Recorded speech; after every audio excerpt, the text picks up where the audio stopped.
60 வாய்ஸ்லயும் பேசுவேன். Mimicry artist கலைஞர் ஐயா பேசியிருந்தா எப்படி இருக்கும் அப்படின்னு சொல்லி நான் உங்களுக்கு பேசி காட்டுறேன். ஏன்னா மிமிக்ரி ஆர்டிஸ்ட் அப்படின்னு சொன்னா என்ன ஒரு அதை பேசவே மாட்டேங்காரு அப்படின்னு சொல்லி பாக்குற அவங்களுக்கு சின்ன டவுட் வந்துடும்.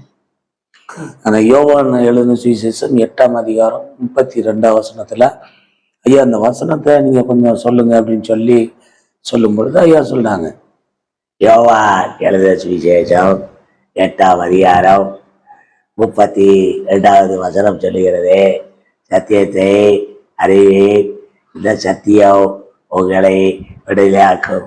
தோழா, என் தம்பி, என் தங்கச்சி, என் தாய்மாரே, ஆண்டவர் கொடுத்த இந்த வேதாகமத்திலே அநேக வார்த்தைகள் மறைந்து கிடக்கிறது. அதை நாம் உட்கொள்ளும் பொழுது நம்முடைய ஆவி, ஆத்துமா, சரீரம் முழுவதும் ஆண்டவர் நம்மை பரிசுத்தப்படுத்துவார்.